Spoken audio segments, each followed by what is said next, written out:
Ya, bismillahirrahmanirrahim. Assalamualaikum warahmatullahi wabarakatuh. Alhamdulillah, salatu wassalamu ala rasulillah wa ala alihi wa man tabi'ahum bi ihsan ila yaumiddin. Allahumma inna nas'aluka ilman nafi'a wa rizqan thayyiba wa amalan mutaqabbala. Puji syukur kita panjatkan pada Allah.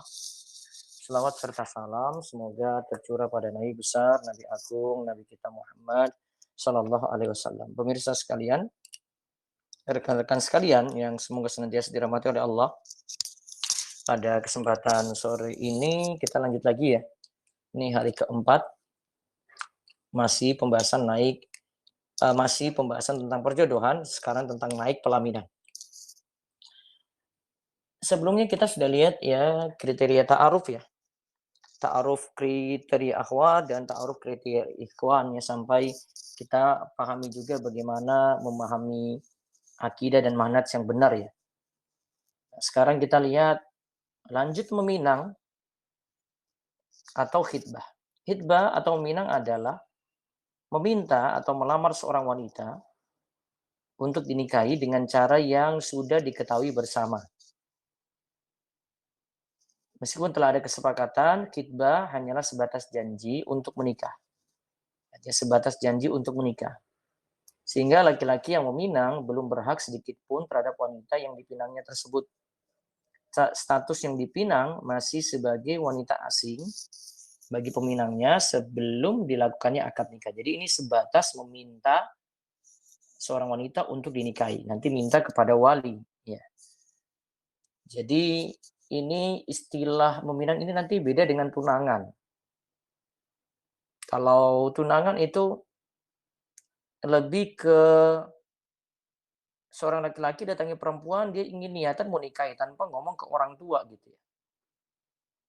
Kalau ini ngomong ke orang tuanya. Istilah-istilah di barat kan kayak gitu, ya namanya tunangan itu. Jadi ada misalnya laki-laki dia janjian, dia bikin surprise gitu ya.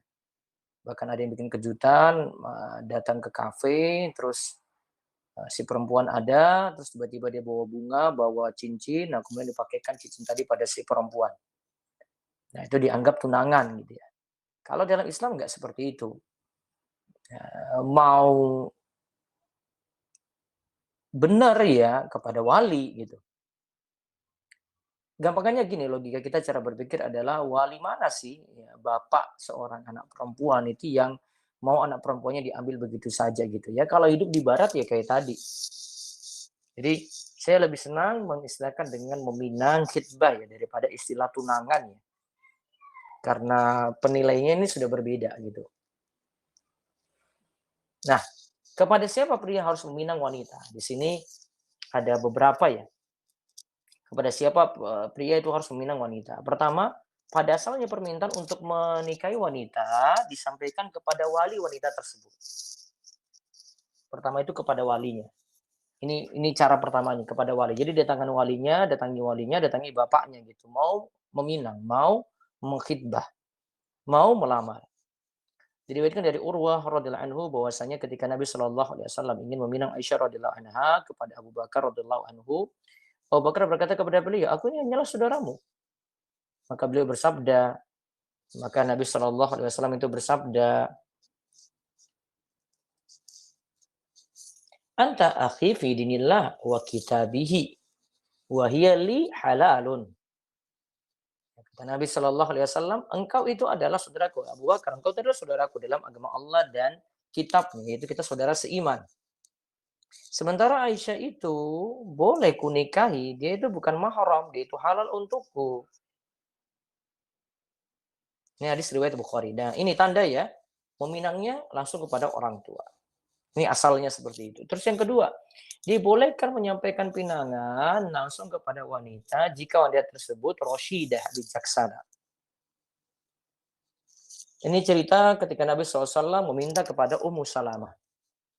Diriwayatkan dari Ummu Salamah radhiyallahu anha, ia berkata ketika Abu Salamah wafat, suaminya Ummu Salamah kan Abu Salamah ya wafat, Nabi Shallallahu alaihi wasallam mengutus Hatib bin Abi Balta'ah. Dia meminangku untuk beliau. Ya, jadi Lewat perantaraan sini, lewat perantaraan khatib. Kemudian aku mengatakan, innali bintan wa ana ghayurun. Ummu Salamah katakan pada Nabi Shallallahu Alaihi Wasallam, sesungguhnya aku mempunyai seorang anak perempuan dan aku ini tipe pencemburu. Ini hadis riwayat Muslim dan Nasai.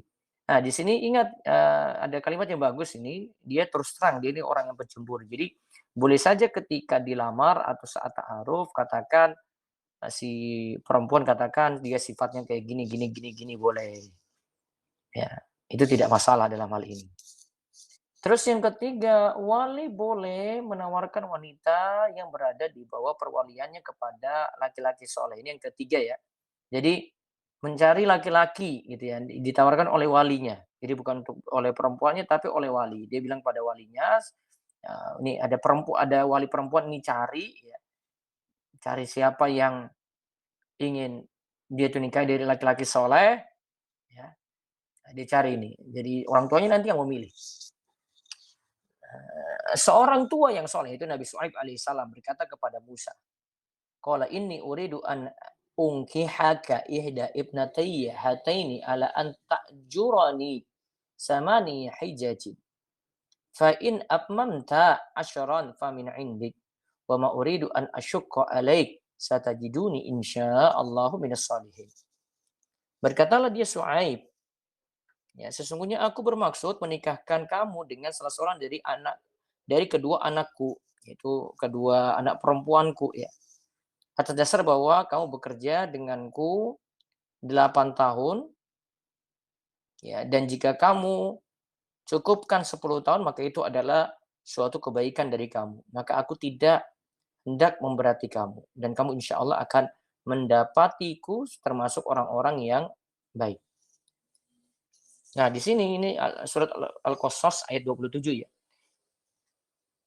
Ini menunjukkan kalau yang tawarkan itu bapaknya kepada laki-laki soleh. Dan lainnya lagi yang menunjukkan boleh seorang wali menawarkan wanita di bawah perwaliannya adalah kisah Hafsah binti Umar radhiyallahu anha. Umar radhiyallahu anhu itu bapaknya Hafsah turut berduka bagi putrinya yang masih muda. Ingat dia masih usia 18 tahun itu sudah menjanda. Umar radhiyallahu anhu merasa terpukul melihat status janda yang harus diemban oleh putrinya sendiri. Status janda yang menguras hidupnya dan melilit masa remajanya. Ayahnya, Umar, berusaha untuk menawarkan putrinya kepada Abu Bakar dan Utsman bin Affan. Keduanya enggan karena tahu Rasulullah SAW yang mau maju melamarnya. Akhirnya Rasulullah SAW menikahi Hafsah pada tahun 3 Hijriah sebelum perang Uhud ya berarti. Dengan mahar sebesar 400 dirham. 400 dirham itu kan nisab zakat ini ya, perak ya. Sekitar 6 juta. Kalau 400 dirham berarti sekitar 12 juta. Nah, saat itu pula Utsman menikahi Ummu Kulsum. Utsman yang tadi ditawarin kan dia malah menikahi Ummu Kulsum, putri Nabi SAW, setelah meninggalnya Ruqayyah yang menjadi istri Utsman sebelumnya. Jadi walaupun Utsman tadi tidak jadi dengan Hafsah, dapat ganti itu dengan putri Nabi SAW lagi. Setelah sebelumnya itu menikahi Ruqayyah meninggal, kemudian menikahi Ummu Kulsum. Nah, setelah Umar menikahkan Hafsah, Abu Bakar menemuinya. Nah, tadi kalau Utsman kan ada sebab tadi ya, karena mau menikah dengan Ummu Kulsum. Sekarang Abu Bakar ini kok nolak permintaan dari Umar tadi. Abu Bakar menemuinya dan menyampaikan alasan dengan mengatakan begini. Fa innahu lam yamna'ni an arji'a ilaik fima aradta alayya. Jangan kesal kepadaku dong Umar. Karena Rasulullah SAW telah menyebut nama Hafsah. Artinya mau menikahi Hafsah. Illa anni kuntu alimtu anna Rasulullah SAW qad dzakaraha. Ya. Falam akun la ufshi sirra Rasulillah sallallahu alaihi wasallam. Nah, dikatakan tadi ya, jangan kesal padaku dong karena Rasulullah SAW itu telah menyebut nama Hafsah. Aku tidak mau mengungkapkan rahasia beliau. Ya. Walau tarakah Rasulullah SAW qobal Tuhan. Dan seandainya beliau meninggalkannya, artinya tidak jadi melamar Hafsah, tidak jadi menikahi Hafsah, tentu aku akan menikahi Hafsah. Kata Abu Bakar seperti itu. Jadi ada satu pelajaran penting di sini. Tadi Umar tawarkan kepada laki-laki soleh. Maka dipilih laki-laki soleh itu. Orang tua boleh tawarin seperti tadi. Ya, orang tua boleh tawarkan seperti itu. Kemudian ada penjelasan lagi.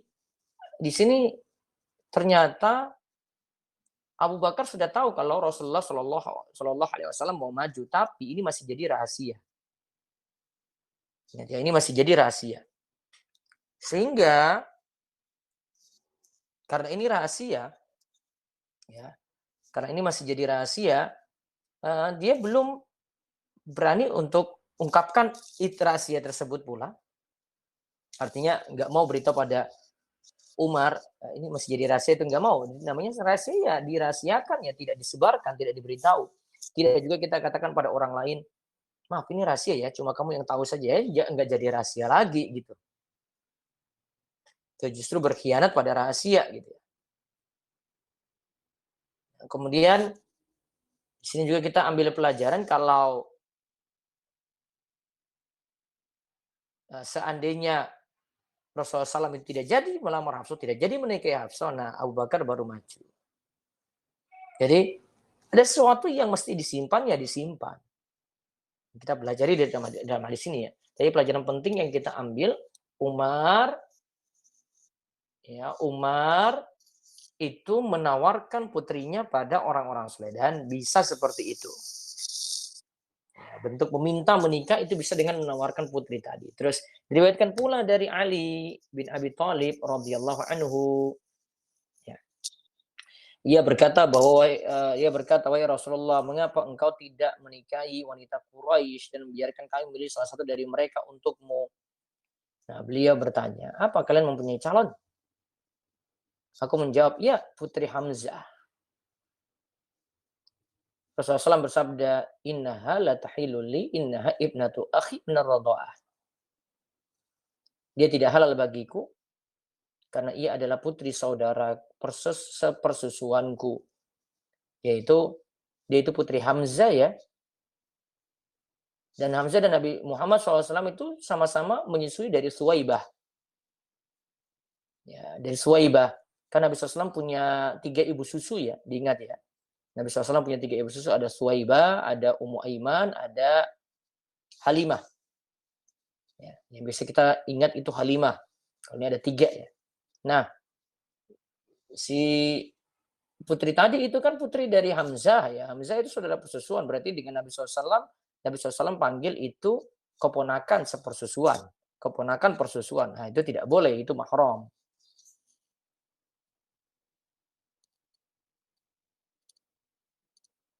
Nah, di sini ini tawarkan juga ya seorang perempuan kepada laki-laki. Ya, ditawarkan pula seorang perempuan pada laki-laki gitu ya. Jadi wali boleh menawarkan. Dan Ali dengan Hamzah kan punya hubungan keluarga juga gitu. Ya. Namun Nabi SAW menolak karena itu masih keponakannya. Nah, terus yang keempat, wanita boleh menawarkan dirinya kepada laki-laki soleh untuk dinikahi. Ini sekarang wanita yang maju menawarkan dirinya kepada laki-laki soleh. Diriwayatkan dari Anas radhiyallahu anhu, ia berkata, seorang wanita mendatangi Rasulullah Shallallahu Alaihi Wasallam untuk menawarkan dirinya. Wanita itu berkata, wahai Rasulullah, apakah engkau berkenan menikahiku? Wahai Rasulullah, apakah engkau berkenan untuk menikahiku? Putri Anas berkata, alangkah buruk dan tidak tahu malu wanita ini. Nah, itu sampai ada yang bilang seperti itu. Kemudian aku Anas berkata, wanita itu lebih baik darimu. Dia suka kepada Nabi SAW lalu menawarkan dirinya kepada beliau. Ya seperti itu tidak masalah, kata Anas di situ. Nah, di sini jadi pelajaran kalau seorang wanita boleh menawarkan dirinya pada seorang pria. Ini tidak masalah. Tapi di sini diberi catatan oleh para ulama, hal ini dibolehkan selama memang aman dari fitnah atau godaan. Ya, tetapi jika terus terangnya seorang wanita kepada laki-laki bahwa dirinya ingin dinikahi dapat menimbulkan godaan besar, hal itu tidak dibolehkan karena akan menimbulkan kerusakan. Sedangkan Allah tidak menyukai kerusakan. Ya, demikian kata Syekh Mustafa Al-Adawi dalam Jami' Ahkamin Nisa. Terus setelah ini kita sudah meminang ya. Nah, sekarang kan akhirnya pertimbangan. Ini bermusyawarah untuk menimbang. Ini sebenarnya kalau tradisi kita sebenarnya kalau sudah meminang itu sudah fix itu. Karena sudah ada kata-kata sebelumnya kalau meminang resmi ya dengan acara adat gitu ya, itu sudah resmi. Tidak perlu pertimbangan lagi. Tapi kalau yang ada terjadi gitu ya, biasanya laki-laki itu datang ke tempat perempuan meminta, ya ini meminta belum tentu disetujui juga gitu loh. Maka ada pertimbangan ya.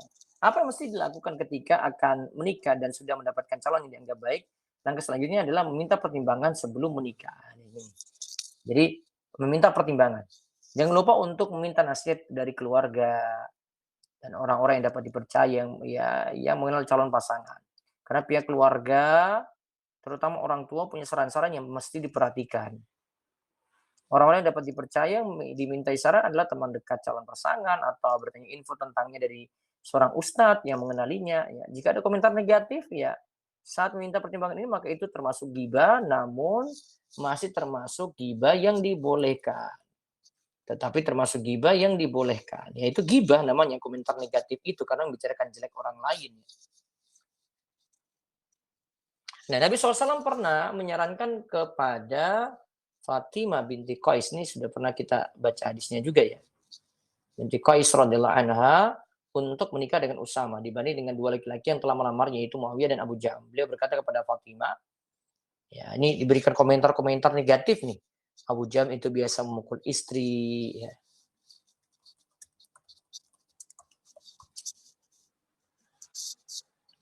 Sedangkan Muawiyah itu miskin, tidak memiliki banyak harta, maka nikahlah saja dengan Usama bin Zaid. Fatimah berkata, aku awalnya enggan. Ya. Namun Rasulullah SAW tetap mengatakan nikahlah dengan Usama. Akhirnya aku memilih menikah dengan Usama. Lantas Allah mengaruniakan dengan pernikahan tersebut kebaikan. Aku pun berbahagia dengan pernikahan tersebut. Nah, lihat di sini disebutkan komentar negatif saat meminta saran tadi. Dan itu suatu hal yang boleh-boleh saja gitu. Hal ini juga karena agama itu adalah nasihat. Sebagaimana disebutkan dalam hadis dari Abu Ruqayyah Tamim bin Aus Ad-Dari radhiyallahu anhu. Ya, ia berkata bahwa Nabi Shallallahu Alaihi Wasallam bersabda, "Ad-dinu an-nasiha," sesungguhnya agama itu adalah nasihat. Nah, catatan dari Syekh Abu Malik Kamal bin Said Salim, dibolehkannya menyebutkan kekurangan salah satu pihak jika memang diperlukan. Akan tetapi, jika masih dapat diselesaikan tanpa harus menyebutkan kekurangannya, maka tidak boleh menyebutkannya dan tidak boleh menyebutkan aib pihak lain. Jadi, ketika butuh saja berarti menyebutkan aib tersebut. Nah, sekarang berikutnya minta tolong kepada Allah lewat sholat istikharah. Sudah banyak pertimbangan, coba lakukan sholat istikharah. Laki-laki yang minang dan wanita yang dipinang disunahkan mengerjakan sholat istikharah. Masing-masing minta petunjuk tentang pendamping hidupnya. Begitu pula tentang waktu pernikahan dan perkara lainnya. Jadi tadi kan urutannya meminang ya. Meminang di sini sebenarnya perkataannya cuma baru meminta gitu. Nah, terus dimusyawarahkan. Setelah itu ingin diputuskan sholat istikharah.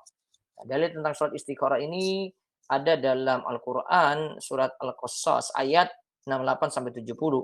Wa rabbuka yakhluqu ma yasha wa yakhtar. Maka lahumul khiyaratu subhanallahi wa ta'ala amma yusyrikun. Wa rabbuka ya'lamu ma tukinnu suduruhum wa ma yu'linun. Wa wallahu la ilaha illahu lahul hamdu fil ula wal akhirah wa lahul hukmu wa ilaihi turja'un.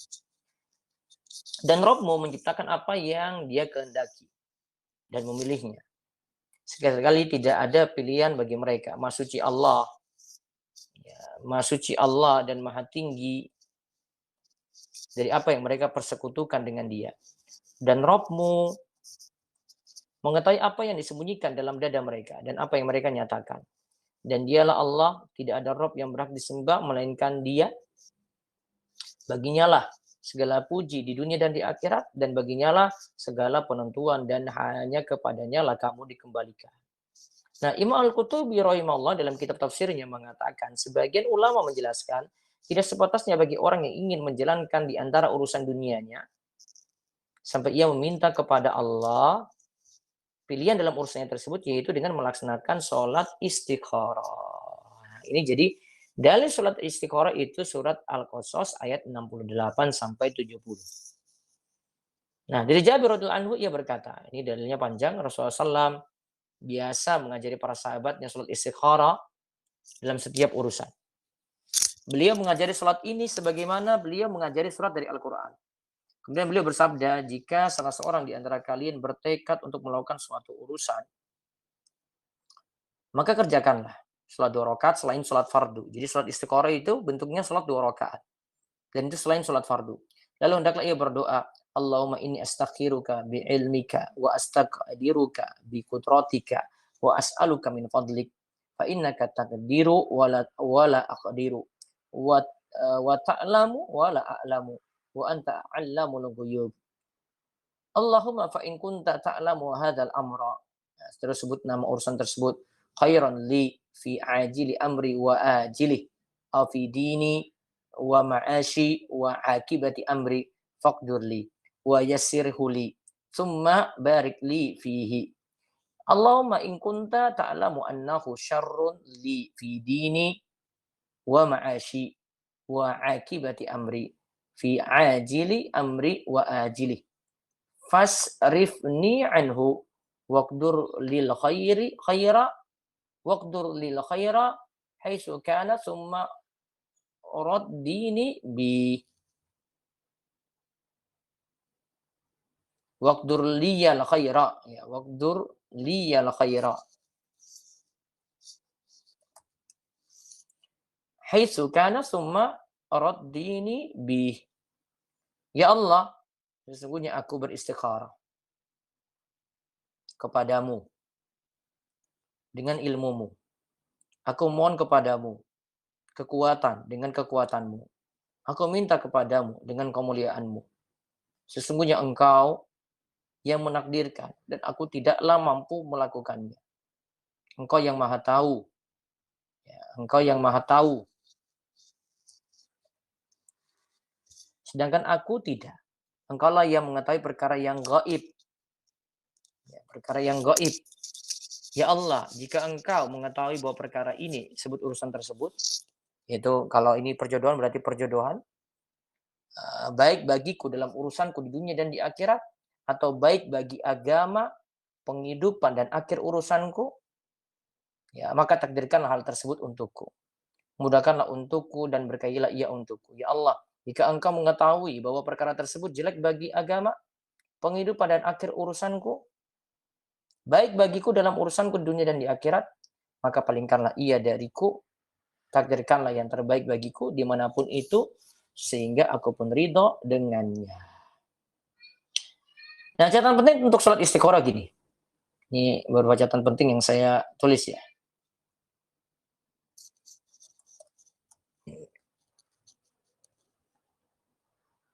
Nanti insya Allah saya akan bantu rekan-rekan sekalian dengan catatan ini saya share nanti di channel ya. Sampai pada doanya tadi ya. Saya share aja. Kalau perbaikan nanti saya susulkan. Catatan penting untuk sholat istikharah. Terus ada cara sholat istikharahnya. Sampai pada doanya tadi ya, ada di channelnya.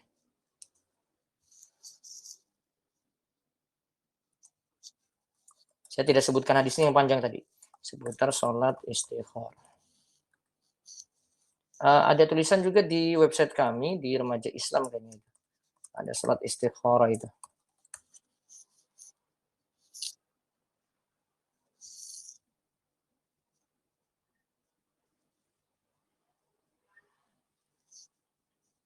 Ini sudah ada di website.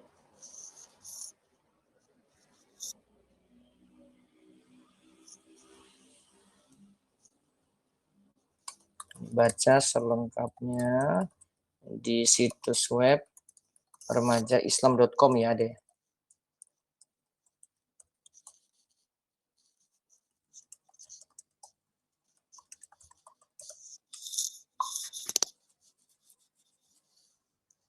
Nah, ini beberapa catatan nih, catatan pentingnya ya, sholat istikharah ya. Pertama, ketika seorang dipinang, berdoalah dengan doa istikharah setelah mengerjakan sholat sunnah istikharah 2 rakaat. Jadi sholat dulu kemudian doa ini. Sholat ini yang kedua, sholat ini boleh dikerjakan dengan sholat sunnah 2 rakaat apa saja. Menurut Syekh Abu Malik Kamal bin Said Salim Abdullah, sholat istikharah bisa dilakukan dengan niatan sholat tahiyatul masjid boleh. Berarti pastinya masuk masjid langsung mau sholat istikharah gitu ya. Sholat sunnah qobliyah subuh juga boleh, sholat sunnah zuhur atau selainnya. Karena kesemuanya adalah sholat sunnah 2 rakaat, setelah itu berdoa dengan doa sholat istikharah. Gitu caranya. Atau khususkan sholat istikharah sendiri ya, boleh. Kemudian yang ketiga, berdoalah sungguh-sungguh agar mendapatkan petunjuk. Yang keempat, boleh mengulang-ulangi sholat istikharah karena ia merupakan doa. Dan mengulang-ulang doa itu suatu yang dibolehkan, dianjurkan. Berarti sholat istikharah boleh berulang kali. Sampai mantap di situ.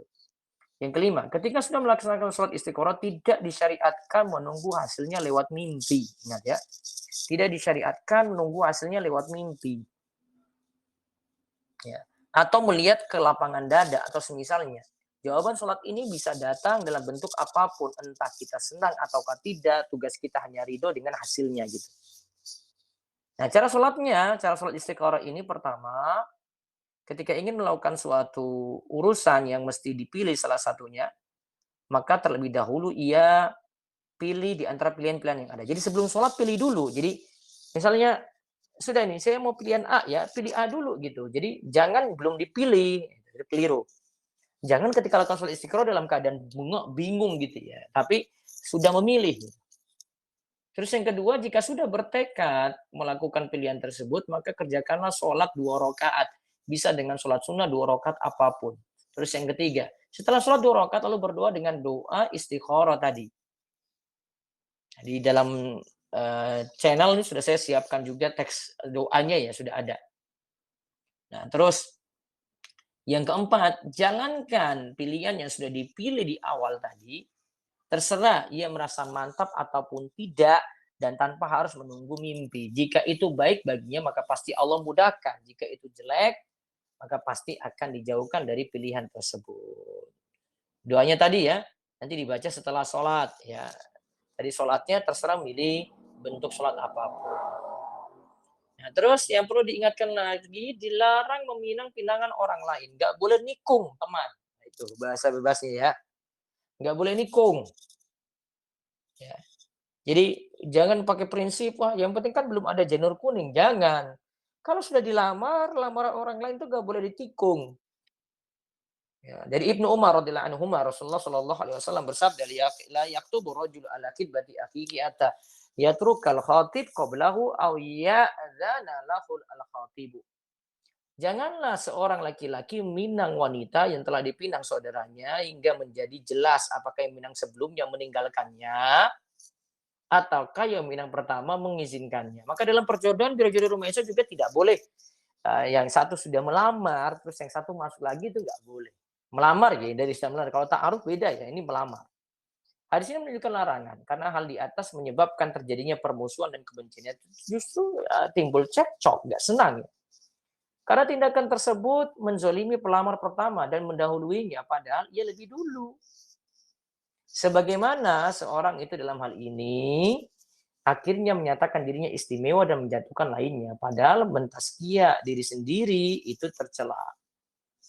Mentazkiyah yaitu menyucikan diri sendiri, ya, itu tercela.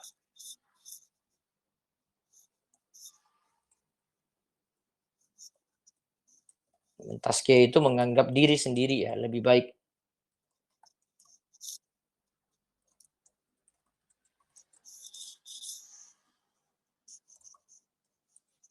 Hadis di atas menunjukkan ada pengecualian Pihak kedua boleh meminang jika pelamar pertama mengundurkan diri, maka boleh yang lainnya melamar lagi. Terus yang kedua, jika pelamar pertama mengizinkan pada yang lainnya untuk melamar, berarti dia sudah menyatakan mengundurkan diri juga. Terus yang ketiga, pihak ketiga tidak mengetahui kalau si wanita telah dilamar oleh laki-laki yang lain sebelumnya. Ini dianggap sebagai uzur. Nah, bagaimana hukum nikah orang yang melamar di atas lamaran saudaranya? Syekh Abu Malik hafizahullah itu berkata, namun jika sampai terjadi seorang laki-laki meminang wanita pinangan saudaranya, ya lalu menikahinya, maka nikahnya sah meskipun ia telah bermaksiat. Karena peminangan, ingat ya, peminangan yang dilarang tersebut meskipun mendahului akad nikah, tetapi bukan termasuk syarat sahnya akad nikah. Sehingga pernikahannya tidak harus dibatalkan dengan pelanggaran tersebut. Nah, apakah melamar seorang wanita yang telah dilamar laki-laki? Apakah boleh ini ya? Apakah boleh melamar seorang wanita yang telah dilamar laki-laki fasik? Jadi ada laki-laki fasik sebelumnya sudah lama. Nah, jumhur ulama menganggap tidak boleh laki-laki soleh melamar di atas lamaran laki-laki lainnya walaupun ia fasik. Karena hadis dalam hal ini sifatnya umum, tidak membedakan antara laki-laki fasik atau soleh. Karena kefasikannya tidaklah mengeluarkan seorang dari Islam. Sedangkan kebanyakan ulama Maliki, Imam Al-Azawi dan Ibnu Hazm berpendapat bahwa orang soleh berhak melamar si wanita daripada laki-laki fasik. Ya, menurut Syekh Abdul Al-Fauzan dalam Minha Al-Alam, pendapat pertama lebih kuat. Ya. Artinya orang fasik pun tidak boleh ada yang nikung gitu. Ya, beliau menyatakan fasik itu perlu diingat banyak dia itu lakukan dosa besar, fasik ya, lakukan dosa besar atau sering melakukan dosa kecil. Nah, beliau menyatakan bahwa jika si wanita dan keluarganya menyetujui dilamar oleh laki-laki fasik, maka tidak boleh yang lainnya melamar di atas lamaran lainnya. Nah, sekarang pembahasan berikutnya lagi, perlukah tes kesehatan sebelum menikah? Ya, perlukah tes kesehatan sebelum menikah? Nah, ini sering ditanyakan juga sebelumnya.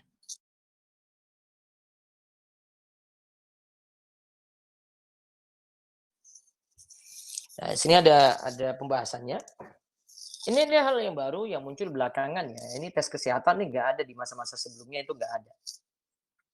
Nah, tes kesehatan ini muncul karena penurunan tingkat kepercayaan dan kejujuran dalam menyampaikan informasi tentang cacat seseorang, kekurangan atau cacat seseorang, baik fisik maupun kepribadian sebelum dilaksanakannya pernikahan. Nah, di sisi lain adanya kemajuan ilmu pengetahuan dan meningkatnya sikap kehati-hatian untuk urusan kesehatan dalam rangka memperoleh data yang valid tentang kesehatan calon suami atau istri.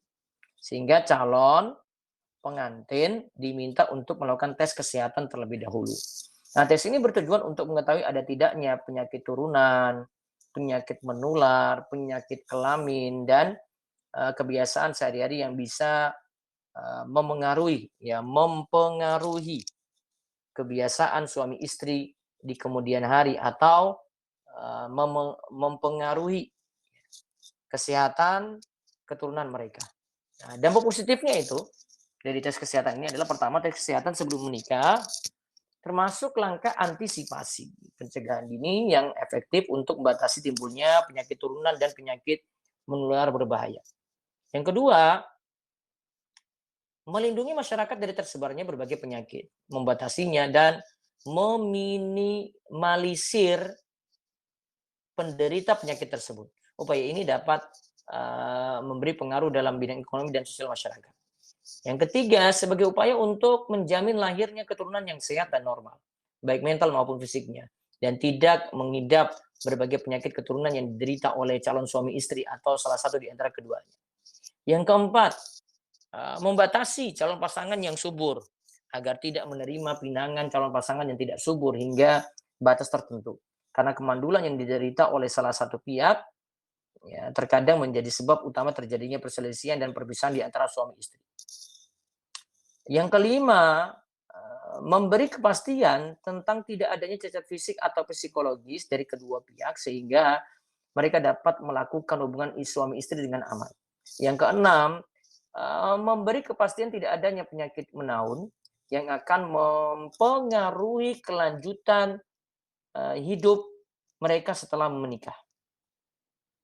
Karena adanya penyakit tersebut dapat mengacaukan kelanggengan dalam kehidupan suami istri. Yang ketujuh, memberi jaminan tidak adanya bahaya bagi kesehatan kedua pihak ketika berhubungan badan, ketika berhubungan intim ya, ketika istri hamil dan setelah dia melahirkan. Sekarang dampak negatifnya itu apa? Tes kesehatan ini terkadang menimbulkan keresahan masyarakat. Misalnya jika ditetapkan bahwa seorang wanita kemungkinan menderita kemandulan atau kanker payudara, maka ketika kasus ini diketahui orang banyak, tentu saja akan berbahaya bagi diri yang bersangkutan, baik dari segi kejiwaan maupun sosial.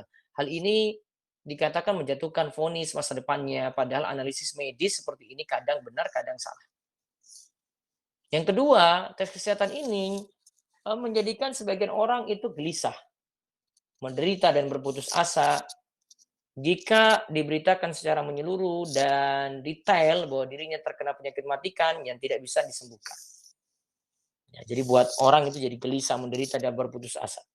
Yang ketiga, hasil analisis masih bersifat kemungkinan ya dalam menentukan stadium penyakit yang diderita seorang. Sehingga hasilnya bukanlah petunjuk yang pasti dan akurat untuk mengungkap ada tidaknya penyakit di masa mendatang. Yang keempat, hasil tes kesehatan terkadang membuat sebagian orang tidak memperoleh kesempatan untuk menjalin hubungan ke jenjang pernikahan, padahal hasil tes tersebut belum pasti. Yang kelima, tetap saja sedikit sekali orang yang terbebas dari semua penyakit. Terlebih lagi jika kita mengetahui bahwa penyakit keturunan yang ada mencapai lebih dari 3.000 macam misalnya. Ya, yang keenam, terlalu tergesa-gesa dalam dalam memberikan hasil tes kesehatan bisa menimbulkan masalah yang tidak mudah diselesaikan. Nah, terus yang ketujuh, terkadang orang yang hendak melakukan tes kesehatan merasa khawatir jika hasil tes kesehatan dirinya itu disebarluaskan dan disalahgunakan untuk hal-hal yang tidak benar. Nah, inilah ya dari kacamata medis ya tentang tes kesehatan tadi ya. Sebelum menikah ya bagi calon suami istri. Kemudian bagaimana syariat Islam menyikapi hal ini? Intinya pandangan syariat tentang tes kesehatan ini para ulama berbeda pendapat. Ada pendapat pertama itu menyatakan dilarang, itu seperti pendapat Syekh Ibnu Baz. Alasannya tes kesehatan itu membuat kita tidak husnuzon kepada Allah dan hasilnya tidak terlalu akurat. Tidak selalu akurat. Terus pendapat kedua katakan ya boleh-boleh saja. Ini pendapat jumhur atau kebanyakan ulama ya. Mereka beralasan bahwa dalam tes kesehatan tidak terdapat unsur pertentangan dengan syariat dan tidak berlawanan dengan kepercayaan kepada Allah. Ini hanyalah salah satu upaya. Ketika wabah penyakit taun terjadi di Syam, Umar radhiyallahu anhu pernah berkata, aku lari dari takdir Allah yang satu menuju takdir Allah yang lain. Jadi dianggap ini sebagai sebab. Nah, pendapat kedua ini lebih tepat karena memandang, pertama, kita diperintahkan memiliki keturunan yang thayyib, yang baik. Sebagaimana doa Nabi alaihissalam, Nabi Zakaria alaihissalam kepada Allah, qala rabbi habli min ladunka dzurriyyatan thayyibatan innaka sami'ud du'a. Surat Ali Imran ayat 38 ya. Zakaria berdoa kepada Allah, wahai Rabbku, berilah aku dari sisi Engkau seorang anak yang baik, sungguhnya Engkau Maha pendengar doa. Doa kaum mukminin pula kepada Allah, Rabbana hab lana min azwajina wa dzurriyyatina qurrata a'yun waj'alna lil muttaqina imama. Wahai Rabb kami, anugerahkanlah kepada kami istri-istri kami dan keturunan kami sebagai penyenang hati kami dan jadikanlah kami imam bagi orang-orang yang bertakwa. Al-Furqan ayat 74. Juga alasan yang lain yang kedua, umat Islam diperintahkan menikahi wanita yang banyak anak kan. Kemarin kita sudah bahas, kita sebut dengan al-walud. Al-walud. Dalam hadis dari Makil bin Yasar radhiyallahu anhu, Rasulullah Shallallahu alaihi wasallam itu bersabda, "Tazawwaju al-walud fa inni mukatsirun bikumul umam." Nikahilah wanita yang penyayang, yang subur, punya banyak keturunan karena aku bangga dengan banyaknya umatku pada hari kiamat kelak. Ya, tentu memilih tes kesehatan untuk maksud ini tidak masalah. Terus alasan jumhur lagi yang ketiga diriwayatkan dari Umar radhiyallahu anhu, dia berkata setiap wanita yang laki-laki tertipu olehnya di mana dia mempunyai penyakit gila, kusta atau belang-belang, maka pihak wanita itu berhak mendapat mahar. Jika dia telah dicampuri dan laki-laki berhak menuntut kembali mahar tersebut dari orang yang menipunya. Ya, terus yang keempat, alasan keempat, ya, diperintahkan untuk melakukan nazar dan mengetahui aib wanita yang dipinang. Ya, ini berarti ya tes kesehatan tidak masalah. Dari Abu Hurairah radhiyallahu anhu, ia berkata, aku pernah bersama Rasulullah SAW, kemudian datang seorang laki-laki, dia mengabarkan kepada beliau bahwa dirinya akan menikah dengan seorang wanita Ansar. Beliau bertanya kepadanya, apa engkau sudah melihatnya? Belum. Kemudian Nabi katakan yang kemarin kita sebut ya, pergi dan lihatlah dia, sesungguhnya di mata kaum Ansar terdapat sesuatu. Yang kelima, berdasarkan dalil umum yang perintahkan agar menjauhi orang yang terkena penyakit menular. Seperti sabda Nabi SAW, janganlah kalian mencampur orang yang sakit dan orang yang sehat. Juga dalam hadis disebutkan, larilah dari orang yang terkena kusta sebagaimana engkau lari dari singa. Nah, yang perlu diperhatikan dalam tes kesehatan kesimpulannya adalah pertama, tidak dibolehkan memaksa orang untuk melakukan tes kesehatan jika tidak ada kebutuhan yang mendesak. Yang kedua, para medis yang melakukan tes ini haruslah menjaga rahasia dan aib orang yang diperiksanya agar tidak menjadi sebab munculnya berbagai kerusakan. Nah, sekarang kita bahas naik pelaminan, rukun nikah. Yang rukun nikah. Menikah itu ada 5 rukun. Yang pertama, sigo ijab kabul, yang kedua calon suami, yang ketiga calon istri, yang keempat wali, dan yang kelima itu 2 saksi. Rukun pertama yaitu sigoh. Ya, sigoh ijab kabul. Yang dimaksud adalah ijab dari wali istri, seperti saya nikahkan putriku, dan kabul dari suami, ya, yaitu aku menerima pernikahan putrimu. Sigoh ijab kabul mesti ada, karena mesti ada ridho antara 2 orang yang berakad. Ridho itu suatu perkara yang masih tidak tampak, sehingga mesti ditampakkan. Syariat menganggap sigoh ijab kabul ini sebagai dalil zahir adanya ridho di antara orang yang berakad. Nah, syarat dari sigoh ijab kabul ini kalau mau ijab kabul ya, satu, mesti dengan lafaz menikah. Jadi ada kalimat menikah di situ. Terus yang kedua, dengan lafaz tegas dalam ijab dan kabul, tetap sah dengan menggunakan lafaz bahasa Indonesia ya. Terus yang ketiga, ucapan ijab dan kabul itu bersambung. Jadi tidak boleh antara si wali dengan yang menerima, yaitu si laki-laki itu ada jeda gitu, langsung bersambung. Sebagaimana nanti dipraktekkan oleh KUA nanti. Yang keempat, masih tetap dalam keadaan waras, ahliyatul akad, sampai kabul selesai. Jadi bukan dengan orang gila berarti ya. Terus yang kelima, sigo yang ada tidak dengan lafaz mustakbal, akan datang. Jika tiba Ramadan aku telah nikahkan putriku, itu enggak boleh. Itu lafaz akan datang, itu enggak boleh. Sepertinya tidak sah. Sigo yang ada yang keenam adalah mutlak. Maka tidak sah jika nikah memakai jangka waktu sebulan, setahun, atau tetapan waktu gaib ya. Seperti nikahnya sampai kedatangan si fulan. Nah, ini kawin kontrak berarti enggak boleh di sini kalau dalam syarat ini. Nah, rukun kedua itu ada calon istri. Calon istri itu, syarat calon istri itu yang pertama, tidak ada sebab yang menghalangi untuk menikah, seperti menikahi wanita yang masih punya hubungan mahram, itu nggak boleh, atau wanita yang masih dalam masa iddah. Yang kedua, ditentukan siapa wanita yang dinikahi. Yang ketiga, wanita yang dinikahi bukanlah sedang berirham untuk haji atau umroh. Terus yang rukun ketiga yaitu calon suami.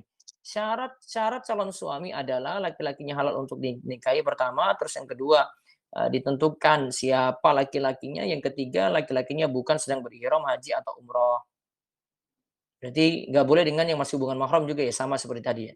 Terus yang rukun keempat itu adanya wali. Wali itu dalam ayat disebutkan dalam Al-Baqarah ayat 232, wa idza talaqtumun nisa fabalagna ajalahunna fala ta'duluhunna ayyankihna azwajahunna idza tarada bainahum bil ma'ruf. Apabila kamu mentalak istri-istrimu lalu habis masa iddahnya, maka janganlah kamu para wali menghalangi mereka kawin lagi dengan bakal suaminya apabila telah terdapat kerelaan di antara mereka dengan cara yang ma'ruf. Menurut Imam Syafi'i, ini adalah tegas yang dalil yang tegas teranggapnya wali. Kalau wali tidak teranggap, maka tidak perlu disebut ta'duluhunna. Nah, al-adl ini adalah menghalangi wanita untuk menikah. Ya. Nah, dari hadis Aisyah radhiyallahu anha, ya, Rasulullah Shallallahu Alaihi Wasallam bersabda, la nikah illa bi waliyin wa syahidai adlin. Wa makana min nikahin ala ghairi dzalika fa huwa batilun. Tidak ada nikah kecuali dengan wali dan 2 orang saksi. Siapa nikahnya selain dari itu, maka nikahnya batil. Hadis ini riwayat Ibnu Hibban dalam kitab sahihnya. Ibnu Hibban berkata bahwasanya tidak sahih penyebutan dua orang saksi kecuali dalam hadis ini. Baik. Bagian tidak memiliki wali maka nanti diserahkan pada wali hakim. Fasultan waliyun malla waliyalahu. Ya, penguasa adalah wali bagi wanita yang tidak memiliki wali. Ya, hadis ini riwayat Abu Dawud, Tirmidzi, Ibnu Majah dan Ahmad. Hadisnya hasan. Urutannya menjadi wali nikah. Ya, ingat ini urutan menjadi wali nikah ya. Pertama ayah, kedua kakek, yaitu ayah dari ayah. Yang ketiga saudara laki-laki kandung. Yang keempat saudara laki-laki sebapak. Yang kelima anak dari saudara laki-laki kandung. Anak dari saudara laki-laki kandung. Berarti keponakan ya. Yang keenam anak dari saudara laki-laki sebapak. Ingat ini jalur laki-laki semua loh ini. Yang ketujuh saudara kandung dari bapak. Yang kedelapan saudara sebapak dari bapak. Yang kesembilan anak laki-laki dari saudara kandung dari bapak. Jadi kan ada saudara kandung dari bapak terus ada anak laki-lakinya. Ya. Yang ke-10 anak laki-laki ya dari saudara sebapak dari bapak. Berarti ada bapak punya saudara kandung ya. Terus punya anak laki-laki. Ya, dengan kita berarti sepupu ya. Nah, berarti dengan si perempuan berarti sepupu. Ya. Nah, kemudian asobah lainnya. Jika tidak ada asobah, maka yang jadi walinya adalah hakim sebagaimana hadis yang tadi disebutkan, penguasa adalah wali bagi wanita yang tidak memiliki wali. Nah, sekarang ini tentang bolehkah anak laki-laki ya, bolehkah anak laki-laki itu menjadi wali untuk ibunya jika ibunya menikah lagi. Jadi ini ada janda punya anak laki-laki, ibunya ini menikah lagi. Anak laki-lakinya boleh jadi wali enggak? Nah, Imam Nawawi katakan gini. Yang berhak menjadi wali wanita itu adalah bapak, kemudian kakek, kemudian ke atasnya lagi. Lalu saudara laki-laki kandung, atau saudara laki-laki sebapak, lalu anak dari saudara laki-laki, lalu ke bawah, yaitu keponakan, lalu paman, saudara ayah, lalu asobah lainnya. Ya. Seperti pada waris. Nah, saudara kandung lebih dahulukan daripada saudara sebapak. Demikianlah pendapat terkuat. Lalu, anak laki-laki tidaklah menjadi wali karena statusnya sebagai anak. Nah, itu. Jadi kalau ada janda punya anak laki-laki ini tidak bisa menjadi wali untuk ibunya. Karena alasannya gini, anak laki-laki tersebut itu hasilnya kan dari pernikahan. Ya. Bukan langsung dari, kalau misalnya kalau ada perempuan punya saudara laki-laki kan ini dari hubungan nasab, bukan dari pernikahan gitu. Ya, ini dasar ulama Syafi'iyah kayak gitu. Ya, terima saja dan ini nanti jadi hukum di KUA ya. Kalau itu nikah resmi bukan nikah sendiri, ya kalau kita nikah resmi itu syaratnya kayak gini, ikuti aja aturan dari KUA. Murid Imam Syafi'i yaitu Al-Muzani menyelisih pendapat di atas, termasuk pula 3 ulama mazhab lainnya selain mazhab Syafi'iyah. Artinya mayoritas ulama masih membolehkan anak yang sudah balik menjadi wali nikah. Namun kalau aturan di KUA seperti tadi. Karena KUA kita masih menganut mazhab Syafi'i. Nah, syarat-syarat wali yaitu 1 Islam, 2 adalah tidak melakukan dosa besar, tidak terus-menerus melakukan dosa kecil ya, adalah itu. Terus yang ketiga balik, yang keempat itu berakal, yang kelima selamat dari penyakit yang membuatnya sulit berpikir seperti pikun, ya dia nggak boleh pikun ya.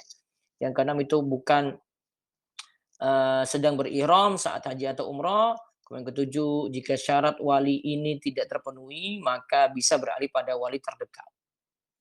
Nah, terus rukun kelima itu ada 2 saksi. Syarat 2 saksi yaitu Islam, laki-laki berakal dan balik, adalah secara lahiriah. Tadi adalah itu tidak melakukan dosa besar dan tidak terus melakukan dosa kecil ya. Dan yang kelima bisa melihat. Ya karena jadi saksi, masa nggak bisa melihat. Nah, terus catatan yang berikutnya lagi, setelah tahu itu, ingat nikah itu tak perlu mewah, ikhwan, akhwat. Jadi ini tinggal lobby-lobby kalian saja nih. Nikah itu tak perlu mewah, yang penting sah. Nah, tapi ini biasanya akan bertentangan dengan keinginan orang tua ya. Kalau kita lihat dari pernikahan Abdurrahman bin Auf, dia itu saat menikah, Nabi SAW cuma katakan pada dia, "Awlim walau bisyatin," lakukan walimah walaupun dengan seekor kambing. Lihat nikahnya sederhana. Seekor kambing itu berapa sih? 2 juta. Kalau kita tuh habiskan ratusan juta coba untuk nikah. Terus ada satu permasalahan lagi nikah misyar. Misyar itu nikah di mana pasangan nikah hidup secara terpisah, satu sama lainnya LDRan. Sini tidak memenuhi permasalahan syahwat, ya. Ya, kadang bisa terpenuhi juga namun waktunya lama, tetap masih ada pemenuhan syahwat dan beberapa hak lainnya ya. Yang bisa jadi pasangan sepakat tidak ada pemberian tempat tinggal atau nafkah bulanan. Bisa jadi juga hubungan syahwat tidak ada gitu. Jadi berikan syarat LDRan ya, nanti kamu hidup sendiri, saya hidup sendiri dulu ya. Bisa jadi juga nafkah tidak ada gitu, tapi sudah nikah. Nah, bentuk nikah misyar seperti ini sudah ada sejak masa silam. Bentuk nikah semacam ini adalah suami mensyaratkan pada istrinya bahwa ia tidak diperlukan sama dengan istri-istrinya yang lain, tidak diperlakukan ya. Tidak diperlakukan sama dengan istri-istrinya yang lain dalam kasus poligami. Bisa jadi pula ia tidak dinafkahi atau tidak bisa jadi pula istri tidak dinafkahi atau tidak diberi tempat tinggal. Ada pula yang mensyaratkan ia akan bersama istrinya cuma di siang hari saja, tidak di malam hari. Kayak dikasiri gitu ya. Atau bisa jadi istri yang menggugurkan hak-haknya. Ia ridho jika hanya ditemani suami di siang hari saja, bukan malam hari. Atau ia ridho suaminya tinggal bersamanya hanya untuk beberapa hari saja. Nah, Syekh Abu Malik menasihati begini. Adapun pendapat yang paling kuat adalah persyaratan untuk menggugurkan nafkah bermalam dan selainnya dari hal yang menjadi kewajiban suami termasuk persyaratan yang rusak. Hal ini berdasarkan apa yang kami pilih dalam masalah akad yang disertai syarat-syarat yang rusak. Hemat kami, sebenarnya akad dan pernikahan tersebut sah, tetapi syaratnya rusak. Jadi syaratnya yang bilang tidak perlu ada nafkah, ini syaratnya ini nggak benar. Nah, pernikahan ini sah dan berpengaruh secara hukum berupa halnya bercampur, tegaknya jalur keturunan, wajibnya memberikan nafkah dan membagi giliran. Dan termasuk istri untuk menuntut seluruh haknya. Ya, tetapi jika istri ya, akan tetapi jika istri jika si istri telah ridho dengan menggugurkan seluruhnya tanpa syarat, maka hal itu tidak masalah karena semua itu merupakan haknya. Nah, nikah seperti ini tetap saja tidak lepas dari berbagai keburukan yang harus diwaspadai sehingga dipandang sebagai hal yang makruh dan dianjurkan tidak terlalu longgar ya, ketika terpaksa melakukannya. Barangkali inilah alasan dari mereka yang tidak berkomentar dengan tidak menetapkan hukum pernikahan ini. Jadi baiknya tidak lakukan seperti itu, tetap ya hubungan intim tetap ada, nafkah tetap ada, tidak boleh hak-hak tadi itu dilepas. Satu lagi bahasan, bagaimana kalau ada yang bersyarat menikah tidak boleh poligami. Nah, ini namanya syarat tambahan ya ketika menikah. Kesimpulannya ya selama syarat itu tidak syarat yang paling penting kan dalam menikah adalah kata Nabi SAW, "Ahaqqus syurut antufu bihi mastahlaltum bil furuja." Syarat-syarat yang paling berat kalian penuhi adalah syarat yang menghalalkan kemaluan wanita bagi kalian. Maka kesimpulannya jika wanita memberikan syarat tidak mau dipoligami dan laki-laki mengiyakan syarat tersebut, maka syarat tersebut sah dan harus dipenuhi. Lalu tentang mahar, ya tentang mahar saya ringkas saja, mahar itu tetap ada ya. Khairus sadaq aisaruhu, sebaik-baik mahar adalah yang paling mudah.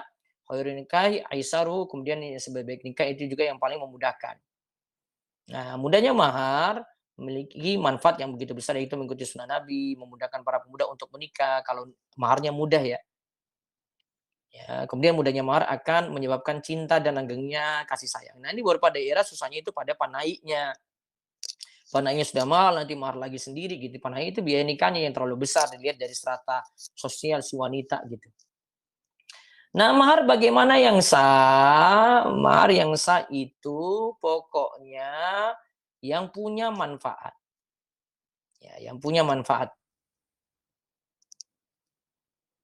Ya, di sini Munawi pernah mengatakan hadis hadis tentang membicarakan tentang mahar ini yang kita pernah sebut sebelumnya ada yang dikasih mas kawin cuma cincin besi kemudian akhirnya dia dikasih pilihan untuk menyetorkan hafalannya nanti dia didik pada istrinya. Nah, ini jadi dalil kalau mahar itu bisa sesuatu yang benar rendah dan bisa harta yang amat mahal jika kedua pasangan saling ridho.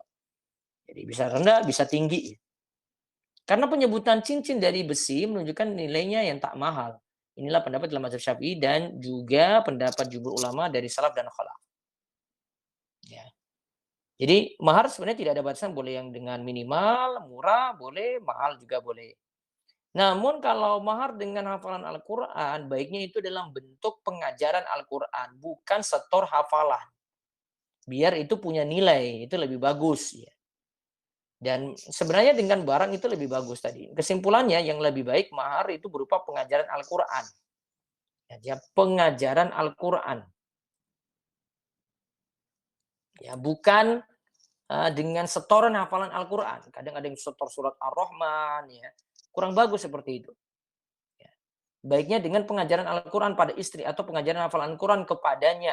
Bukan sekadar menyetorkan hafalan. Namun itu dilakukan ketika jelas tidak punya harta sebagai mahar. Kalau ada harta, ada punya emas, ada punya uang, mendingan itu. Ya, jangan ikut-ikutan orang dalam masalah ini ya.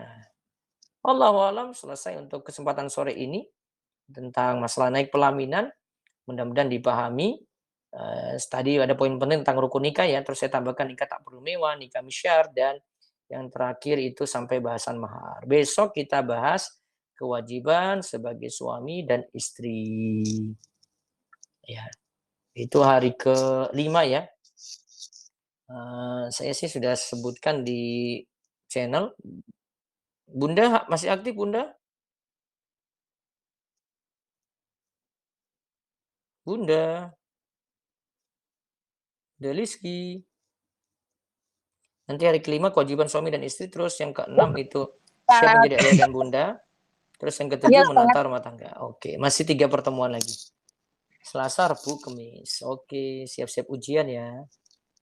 Baik Bunda, tadi sudah kita bahas meminang sampai mahar. Ya, baik, kita buka tanya jawab dulu ya, Mas Hanif. Aktif Mas Hanif? Iya, siap Ustaz, aktif. Kita sampai jam 5.10 saja, 20 menit buka pertanyaan. Ji, siap. Penanya pertama, silakan kepada Ibu Putri Utami untuk membuka mikrofonnya.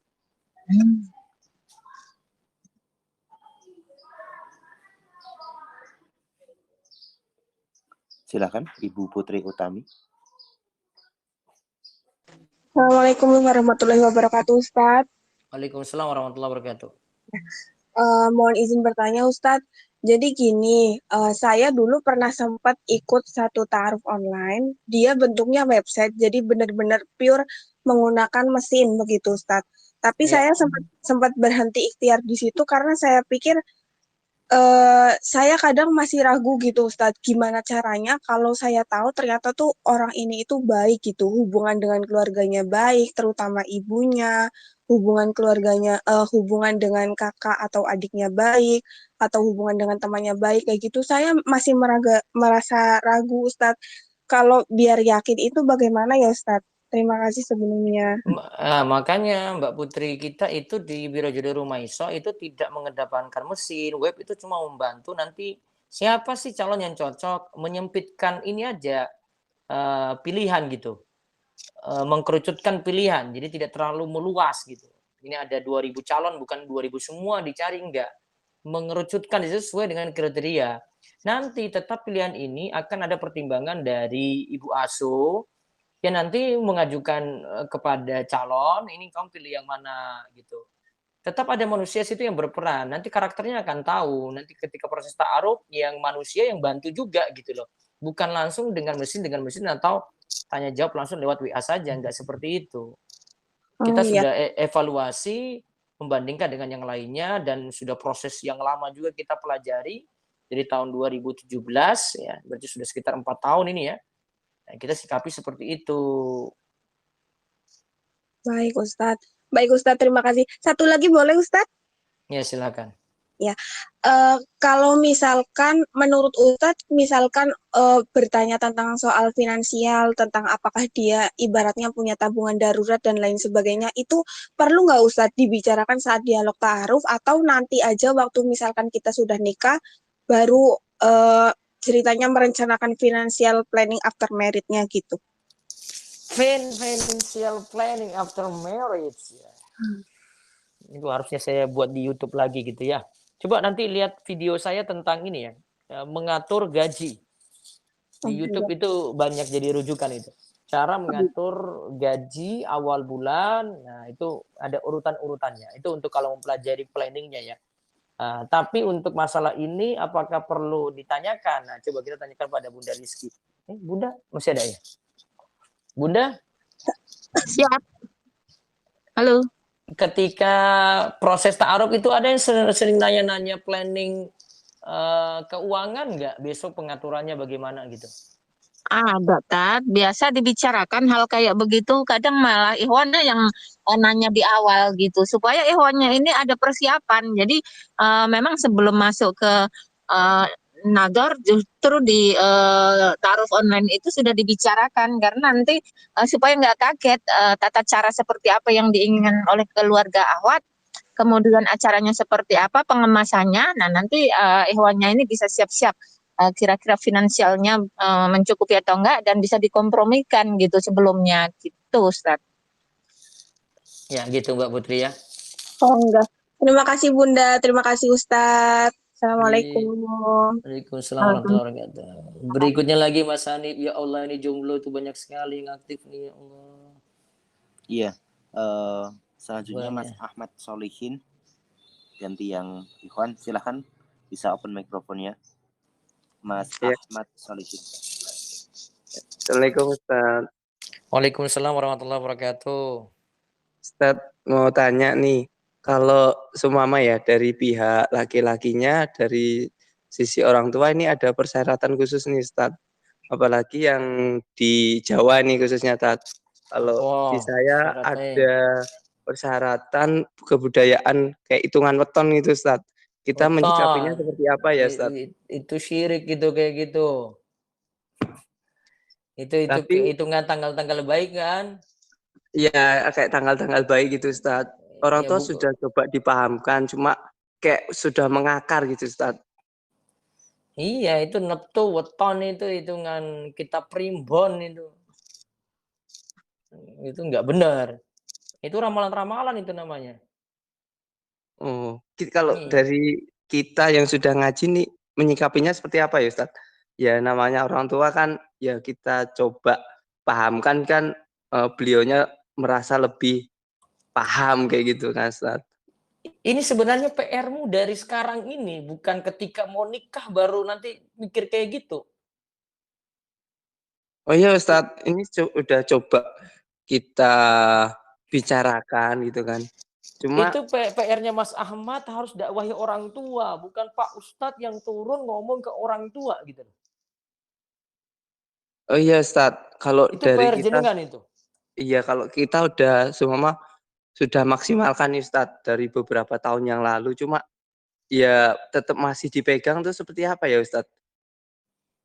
Ya sudah, nanti kalau ujung-ujungnya masih kayak gitu ya itu urusan orang tua, pokoknya kalian manut aja gitu akhirnya. Biasa sih itu yang perempuan, bukan yang laki-laki yang ngatur. Iya kan? Iya Ustaz. Kalau dari orang tua sih sebenarnya bukan ibu ya, lebih ke bapak ya Ustaz.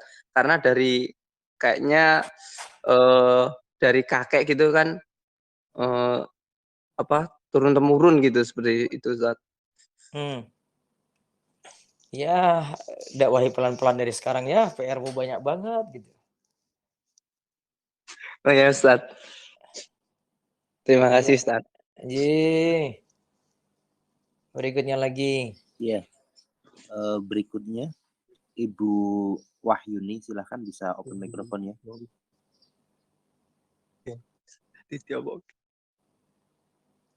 Silakan.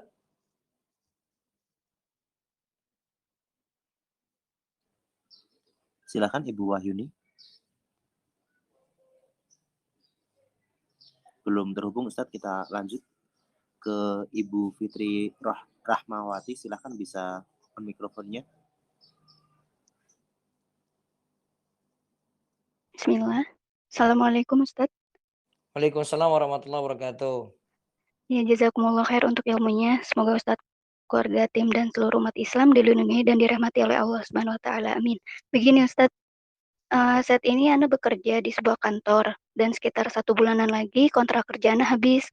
Nah, menurut Ya. Ustadz, lebih baik Ana teruskan kerja kantoran sampai nanti menikah, di mana pekerjaan tersebut gajinya lumayan. Jadi Ana bisa berbagi ke berbagai pihak, kemudian bisa nabung juga, dan lain-lain.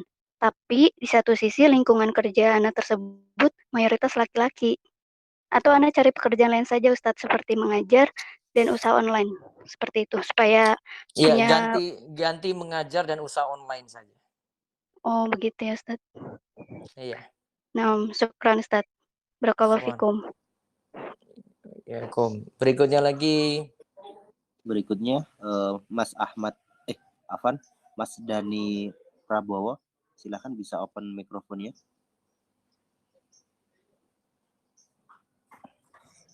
Bismillah, Assalamualaikum warahmatullahi wabarakatuh, Ustadz. Waalaikumsalam warahmatullahi wabarakatuh. Ustadz izin, Ane mau nanya, jadi gini Ustadz, kalau misalkan kita nikah maksudnya nggak melalui resmi, di bawah tangan dulu Ustadz. Nah, karena ada persyaratan kantor yang beberapa persyaratannya itu kita harus mesti bawa calon Ustadz. Gimana Ustadz? Harus penuhi syarat kantor tadi. Iya, penuhi syarat kantor tersebut. Gini Ustadz, maksudnya jadi nikah dulu nih di bawah tangan, maksudnya nggak secara resmi. Nggak boleh. Saya nggak setuju dari dulu. Oh, Rugi di si perempuan. siap Ustadz. Kalau cerai itu yang rugi perempuan loh. Dia mau ngadu kemana nggak bisa, tiba-tiba diceraikan, mau tuntut hukum juga nggak bisa, nggak ada kekuatan. Nikah siri kayak gitu tuh masalah banyak. Oh, siap Ustadz. Jadi lebih ke ini sih Ustadz. Jadi ada tahapan-tahapan, maksudnya nih Anda mau nikah resmi nih sama calon. Nah, terus apa namanya? Ada beberapa persyaratan tuh harus berdampingan, kita jalan ke kantor, ada ini. Jadi Anda lebih tujuannya lebih mengurangi fitnah sih Ustadz. Sudah, manut aja dulu seperti itu. Oh, siap Ustadz. Jazakallah khair. Siap. Ini angkatan nih paling ini. Siap Ustadz. Oke, siap. Baik, berikutnya lagi. Berikutnya Ibu Nadia, silahkan bisa open mikrofonnya. Assalamualaikum Ustadz. Waalaikumsalam warahmatullahi wabarakatuh. Ya, sebelumnya semoga Allah selalu merahmati Ustadz, tim, dan seluruh kaum muslimin. Amin. Amin. Afwan Ustadz, mau bertanya, ini kan tadi dijelaskan kalau wali nikah itu tidak melakukan dosa besar ya. Nah, kalau misalnya seorang ayah dari pihak perempuan itu masih kerja di tempat riba, apakah tidak boleh menjadi wali nikah? Jazakallah khair. Nanti ini kembalikan ke keputusan KUA saya. Tadi cuma teori ya, tapi nanti keputusan KUA yang akan putuskan itu. Gitu. Kesahannya juga dari keputusan KUA. Oh, yes. Ya. Jadi tadi Ya, teori bisa jadi berbeda dengan yang KUA tetapkan gitu loh. Karena KUA punya pertimbangan sendiri. Kekuatan hukum di mereka, bukan yang di teori tadi. Oh iya, Ustaz. Jazakallah khairan. Iya, Kom. Berikutnya lagi Mas Anip. Baik, sepertinya Ikhwan ini Anggra itu bisa apa juga sih? Silahkan atas nama Anggra bisa open mikrofonnya.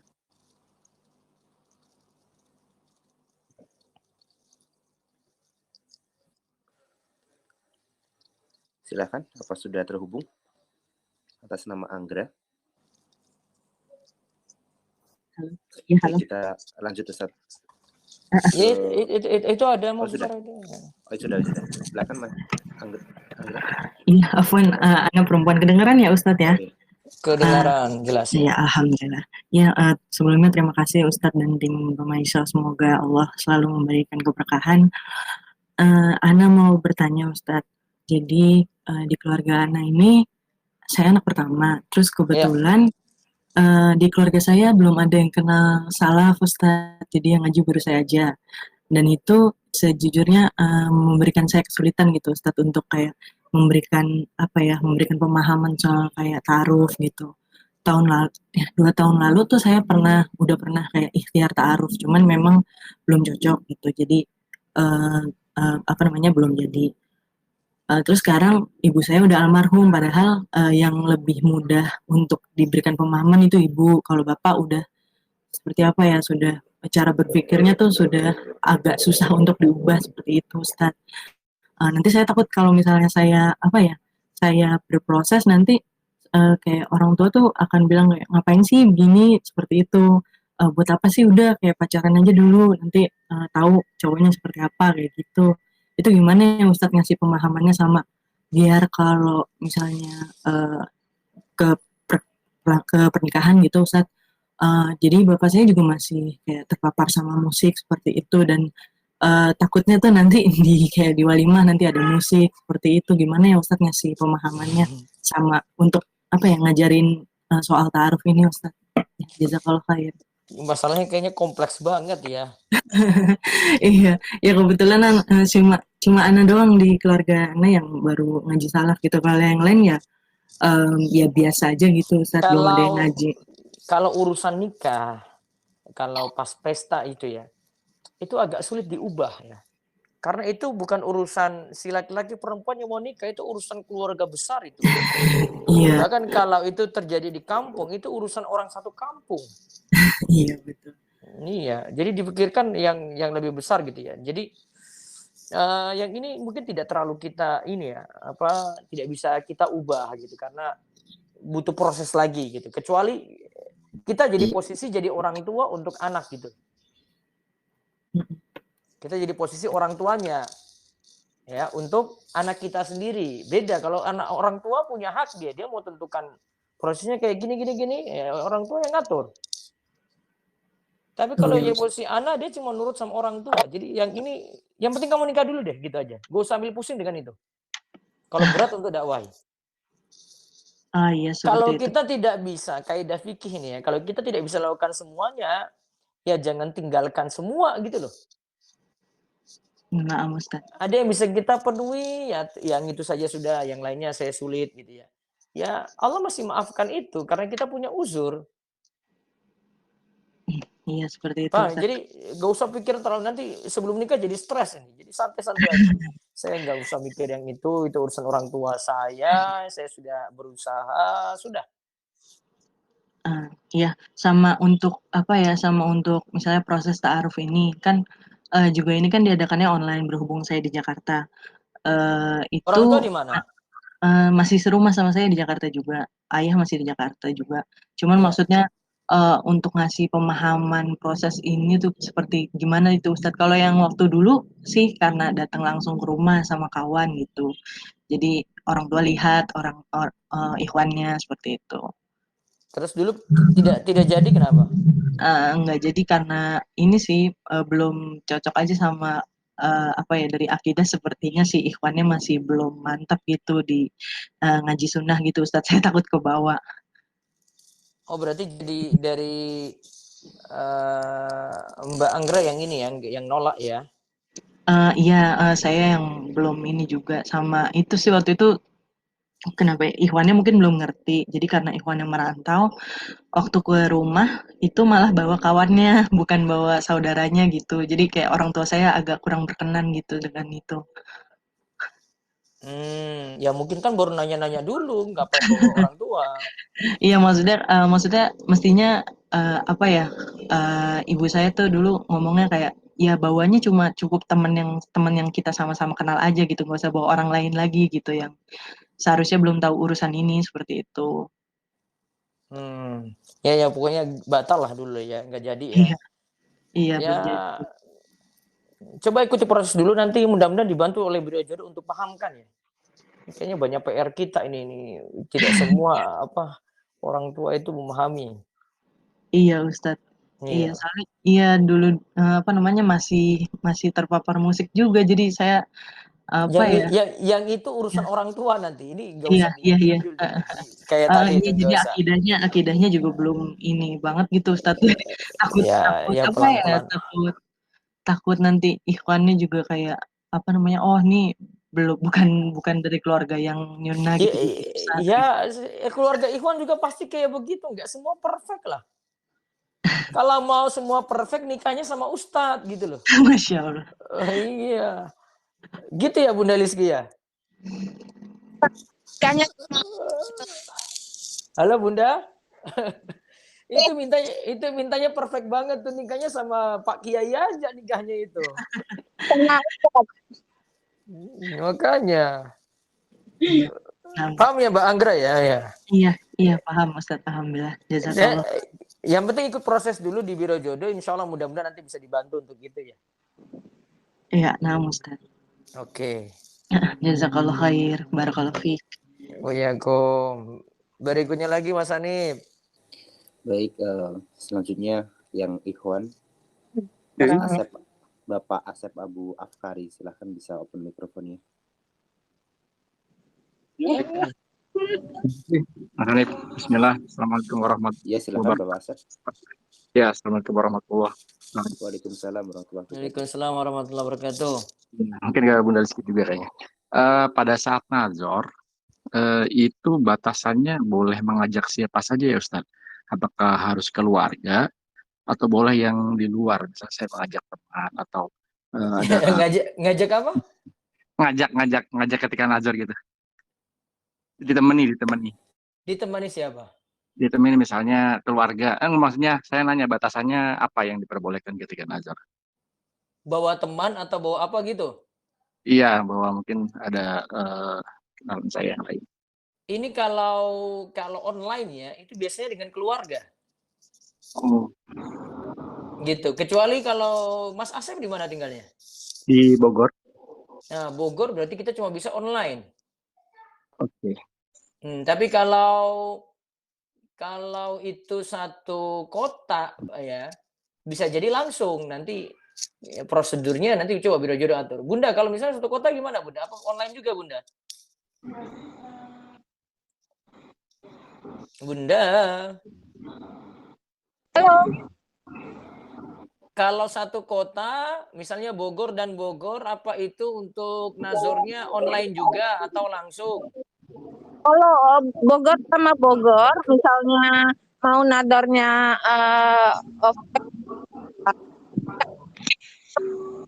nador harus ada tim gitu. Harus dengan tim ya intinya ya. Kalau pun itu satu karena kalau dibiarkan offline sendiri tanpa tim, kita nggak tahu proses nador tersebut setelahnya itu endingnya jadi apa enggak, kita nggak tahu. Dan proses nador itu secara offline otomatis mereka bertemu muka gitu kan. Kalau udah ketemu tanpa bimbingan tim, kemudian jadi nggak jadi, kan kita setelahnya nggak bisa prediksi mau gimana gitu. Jadi online dulu nanti baru offline gitu ya Bunda ya? Iya, tapi intinya itu harus tetap online dulu dengan tim, nanti ketika sudah ada hasil baru diputuskan boleh offline atau enggak gitu. Tergantung kemantapannya nanti. Ketika nazar offline gitu saya boleh ngajak, saya kan kebetulan duda ya dengan 3 anak, dengan ngajak anak gitu itu lumrah nggak sih Ustaz atau Bunda? Boleh, bagus, anaknya diajak nggak masalah. Selama ini juga beberapa itu ngajak anak juga kok untuk nador offline. Oh iya. Ya, terima kasih. Itu aja. Kalau mau offline tapi kepinginnya langsung bertemu tanpa online bisa, tapi harus masing-masing datang ke Jogja gitu. Baru deh offline. Oh iya, betul. Bisa tapi datang ke Jogja. Atau Pak Asep itu nikah sama orang Jogja gitu. Nah, gitu. Pak Asep duda usia berapa ini? 40, Bunda. 40. Iya kan Jogja itu penuh kenangan. Ada angkringannya, ada jajanannya murah, wisatanya. Masya Allah. Dimanapun yang terbaik. Ya. Gitu ya. Udah kadung ininya lokasi itunya Jawa Barat ya. Oh Jawa Barat ya, sama Sunda berarti. Oke, gitu Pak Asep ya. Ya, terima kasih. Terima kasih Bunda. Barakallahu fikum. Ya kok, Mas Hanif lagi, monggo. Iya, baik Ustaz, lanjut. Cari yang dari tadi sudah raise hand. Ibu Dita, silakan bisa open mikrofonnya. Ya, Assalamualaikum warahmatullahi wabarakatuh, Ustaz. Waalaikumsalam warahmatullahi wabarakatuh. Iya, Ustaz mohon izin bertanya. Jadi dulu saya sudah pernah menjelaskan dengan istihoroh dengan sesungguh-sungguhnya. Ternyata juga gagal. Apakah salah dalam istihorohnya atau memang gimana ya? Istiqoroh itu kan bukan untuk putuskan pasti dapat gitu kan. Istiqoroh itu kan untuk pilihan. Kalau itu memang jodoh yang terbaik, Allah akan mudahkan. Gak ada kesulitan setelah itu gitu. Terus kami kan udah 5 tahun, ternyata gagal walaupun sebenarnya alasannya juga karena perbedaan terlalu jauh, nggak sekufu gitu. Apakah dalam istihoroh nanti selanjutnya saya melakukan ta'aruf ini diperbaiki atau saya harus, kalau itu memang takdir gitu loh, ya Pak Ustadz? Kalau dalam istiqoroh gimana? Jadi saya kan maksudnya dalam berumah tangga ini tuh banyak sekali masalah dulu karena ternyata kami juga tidak sekufu. Saya juga waktu itu juga masih terlalu terlalu naif, jadi terlalu polos. Jadi ternyata kami semuanya itu dari latar belakang, profesi, tingkat pendidikan, usia itu sangat-sangat jauh. Ternyata itu menjadi salah satu latar belakang yang membuat kami pisah. Apakah istihoroh yang saya lakukan untuk selanjutnya itu diperbaiki atau enggak? Dulu sudah nikah apa belum? Saya sudah pernah nikah, tapi karena saya keguguran sampai 3 kali, dan itu membuat salah satu orang tua mertua saya juga sedikit ragu dengan saya. Terus kami juga sering bertengkar karena masalah keturunan juga, walaupun sebenarnya secara medis di mantan saya yang bermasalah, tapi ternyata keluarga mertua tidak menerima, jadi terlalu banyak gesekan. Nah akhirnya kami berpisah juga karena keluarga juga. Makanya saya agak bingung apakah saya dulu saya istihoroh sekali karena saya berpikir suami saya ini nanti akan menuntun saya karena secara johir dia terlihat sangat alim ya, mungkin ustadz. Jadi sebelumnya itu istiqoroh ini bukan menentukan rumah tangga itu jadi langgeng, enggak. Istiqoroh itu cuma sebatas menentukan ini jodoh saya enggak untuk menikah enggak gitu ya. Itu. Jadi pahami istiqoroh kayak gitu, bukan saya istiqoroh saya rumah tangga langgeng, enggak juga. Ada yang istiqoroh sudah pilih sesuai dengan petunjuk. Artinya dia sudah yakin dengan petunjuk ini kan, dia lanjutkan. Ternyata 5 tahun setelah menikah cerai gitu. Itu istiqorohnya nggak salah. Oh gitu. Berarti dengan yang pertama itu memang sudah jodoh gitu. Tapi qadarullah berdasarkan takdir Allah juga itu cerai. Oh gitu. Jadi bukan disalahin istiqorohnya nggak salah. Buktinya sudah nikah. Iya. Iya Ustaz. Okay. Paham ya? Iya baik, terima kasih Ustaz. Assalamualaikum warahmatullahi wabarakatuh. Satu lagi Mas Hanif, terakhir Mas Hanif. Ya, baik Ustaz. Cari yang jomblo, jelas yang jomblo. Iya. Mas Andi. Siapa ini ya? Oke, bahasa Arab. Mas Andi, silakan bisa open mikrofonnya. Andi Hasmah apa Hamsah? Ya, Hamsah sepertinya. Andi Hamsah. Assalamualaikum. Silakan. Waalaikumsalam warahmatullahi wabarakatuh. Ini pertanyaan ini Ustaz, apa namanya? Kalau misalkan ada dapat ta'aruf di luar BJR, itu gimana Ustaz? Bunda Liski, nah, bisa jawab Bunda.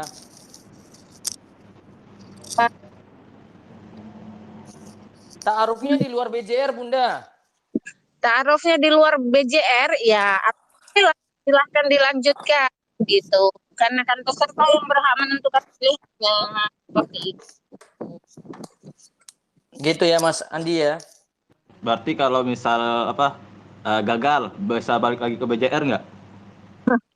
Kalau misalnya gagal, terus ini udah daftar ya maksudnya ya? Udah daftar di member Rumah Iso. Oh gitu. Terus mau keluar dulu, mau cari di luar gitu. Iya. Misalnya udah dapat duluan di luar gitu. Ya gagal di luar sebenarnya nggak apa-apa sih, karena kan ikhtiar boleh dari mana saja gitu. Oke, berarti kalau yang di luar gagal atau nggak jadi bisa balik lagi ke BJR gitu kan? Nggak apa-apa. Nggak apa-apa. Jadi intinya semua yang udah mendaftar pun kalau itu memang belum dapet atau di luar ternyata itu ada jodoh, nggak masalah gitu. Karena jodoh itu kan bisa dari mana saja. Gitu. Kita bijaksana kok. Oke, makasih Bunda, Ustadz. Jazakallah. Assalamualaikum.